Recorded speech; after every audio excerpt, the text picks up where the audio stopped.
მოგესალმებით მეგობრებო. მიხარია თქვენი კვლავ ნახვა. დღეს მნიშვნელოვანი საკითხები გვექნება. ჩვენ უნდა გავარღვიოთ საინფორმაციო ხმაური. გვერდით გადავდოთ მეინსტრიმული მედიის თავაზიანი ფიქციები და უკრაინაში შექმნილ ვითარებას ცივი გონებით და კრიტიკულად შევხედოთ.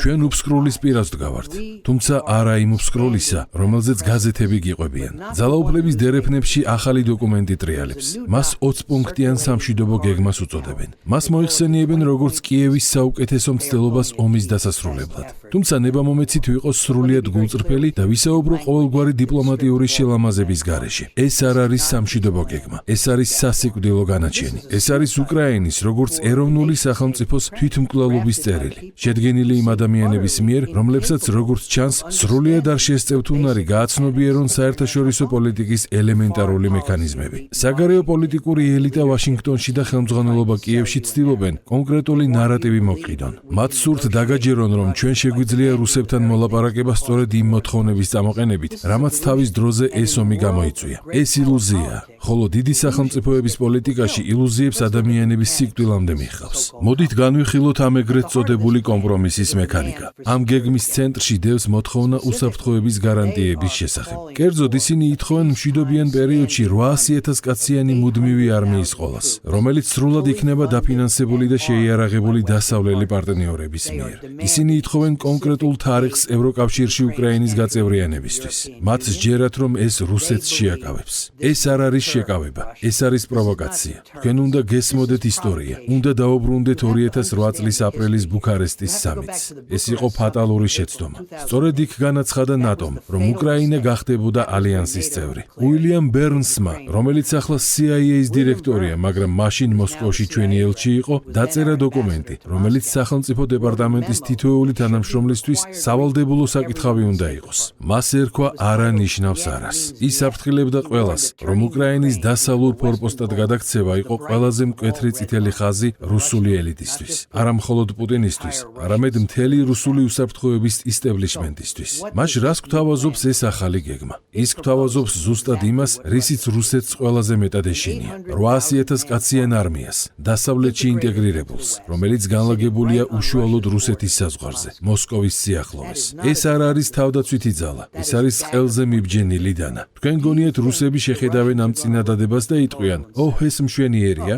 არა, ისინი შეხედავენ მას და იტყვიან, საფრთხე ჯერ კიდევ არსებობს. ჩვენს საქმე არ დაგვიმთავრებია. ჩვენ კიდევ უფრო უნდა დავანგრიოთ უკრაინა.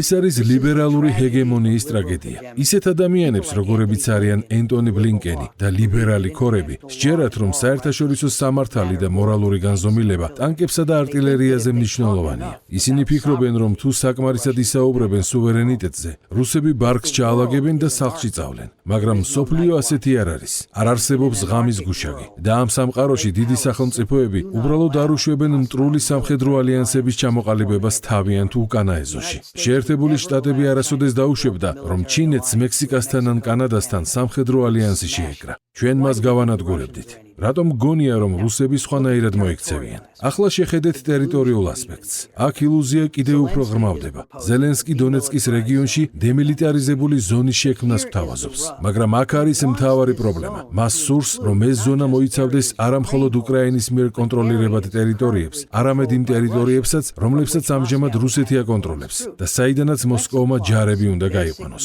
მოდით გამოვიყენოთ ელემენტარული სამხედრო ლოგიკა. ჩვენ ვიმყოფებით გამოფიტვის სტადიაში. ეს არის ინდუსტრიული ომი. არტილერია ბრძოლის ღმერთია. რუსებს აქვთ მასიური საცეცხლე უპირატესობა.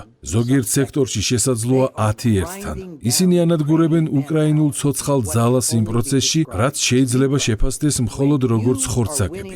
როდესაც ბრძოლის ველს იგებ, როდესაც შენ ხარ ძლიერი მხარე, უკან არიხევ. შენ არ თმობ სისხლით მოპოვებულ ტერიტორიას დამარცხებული მხარის დიპლომატიური ფანტაზიების დასაკმაყოფილებლად. გეგმა მიანიშნებს, რომ ამერიკელები ცდილობენ იპოვონ ფორმატი, რომელიც ორივე მხარეს დააკმაყოფილებს. შესაძლოა თავისუფალი ეკონომიკური ზონის სახით. ეს არის სასურველის რეალობად გასაღება. კრემლმა უკვე მიანიშნა, რომ მათ არ აქვთ სურვილი დაასრულონ ომი ამ პირობებით. მათ უარყვეს ეს იდეები, რადგან ისინი იგებენ. მათ იციან, რომ ბრძოლის ველზე არსებული რეალობა არის ერთადერთი რეალობა, რომელსაც მნიშვნელობა აქვს. მაგრამ ვითარება კიდევ უფრო მძიმდება. მოდით ვისაუბროთ ეკონომიკაზე, რადგან სწორედ აქ ვლინდება დასავლეთის ჭეშმარიტი ცინიზმი. გეგმა განიხილავს მინერალებისა და ბუნებრივი რესურსების მოპოვებას. ის ითვალისწინებს უკრაინის განვითარების ფონდს მონაცემთა ცენტრებსა და ხელოვნური ინტელექტში ინვესტირებისთვის. საუბარია გლობალური ფინანსური ლიდერის, სავარაუდოდ BlackRock-ის დანიშვნაზე აღდგენის პროცესის მმართველად. დაფიქრდით, როგორ ჩანს ეს მოსკოვიდან. პრეზიდენტი ზელენსკი იმასაც კი გვთავაზობს, რომ შეერთებულმა შტატებმა ზაპოროჟიეს ატომური ელექტროსადგურიდან მიღებული მოგება ისე გაანაწილოს, როგორც თავად ისურვებს. ის გამოდის ერთობლივი საწარმოს შექმნის ინიციატივით, სადაც სადგურს ვაშინგტონი და კიევი მართავენ. ჩვენ ფაქტობრივად ვთავაზობთ ქვეყნის პრივატიზაციას მაშინ, როცა ის ჯერ კიდევ იწვის. ვლადიმირ პუტინისთვის ეს ადასტურებს ყველაფერს, რასაც ის თავის ხალხს 20 წლის განმავლობაში ეუბნებოდა. ის ამბობდა, რომ დასავლეთს სურს უკრაინა კოლონიად აქციოს, რესურსების ცენტრად, რომელსაც ამერიკული კაპიტალი ექსპლუატაციას გაუწევს. და აი სამშვიდობო გეგმა, რომელიც ღიად სთავაზობს უკრაინის ენერგიასა და მინერალებს ამერიკულ ინტერესებს. ეს არ ქმნის მშვიდობას. ეს რუსეთისთვის ქმნის დიდი სამამულო ომის ნარატივს. ეს მათ არწმუნებს, რომ ისინი საკუთარი სუვერენიტეტისთვის იბრძვიან დასავლური იმპერიალიზმის წინააღმდეგ. ჩვენ უკრაინა დაღუპვის გზაზე დავაყენეთ.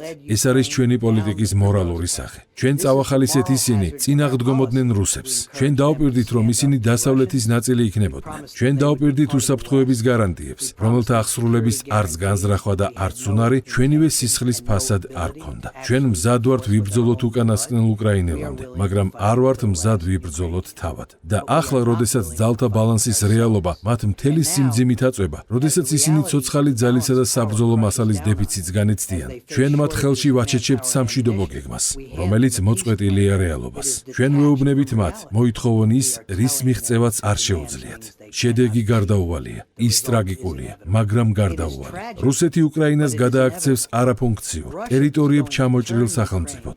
ისინი გაანადგურებენ მას. ისინი წაიღებენ იმ ტერიტორიას, რომელსაც სტრატეგიულად მიიჩნევენ და უზრუნველყოფენ, რომ რაც დარჩება უკრაინისგან, იყოს ზედმეტად სუსტი, განადგურებული და ღარიბი იმისთვის, რომ ოდესმე ნატოს შეუერთდეს ან რუსეთს დაემუქროს. და ვიდრე ჩვენ ამ ჭაობში ვართ ჩაფლული, შეხედეთ, რა ხდება მსოფლიოს მეორე მხარეს. ჩინელები გვაკვირდებიან. ისინი არიან შეერთებული შტატების ერთადერთი თანასწორი კონკურენტი. ისინი უყურებენ, როგორ ვწურავთ 155 მმ-იანი ჭურვების ჩვენს მარაგებს.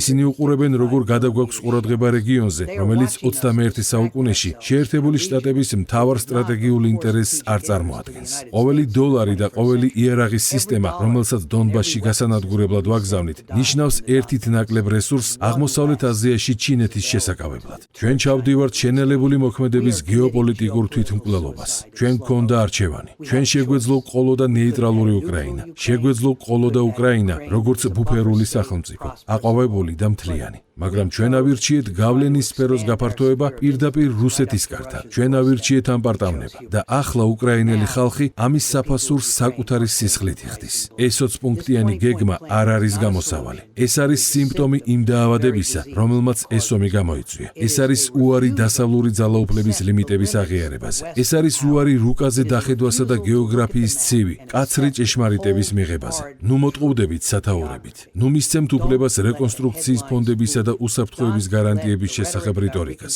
დაგაბრმავოთ და ვერ დაგანახოთ ძალაუფლების რეალური მექანიკა. საერთაშორისო სისტემის სტრუქტურა ულმობელია. ის არ პატიობს სისუსტეს და რა თქმა უნდა არ პატიობს სისულელეს. იყავით უსაფრთხოდ, შეინარჩუნეთ სკეპტიციზმი და არასოდეს შეწყვიტოთ კრიტიკული კითხვების დასმა. ჭეშმარიტება სადღაც იქვეა და ის, როგორც წესი, ბევრად უფრო ცივია, ვიდრე თქვენ გონიათ.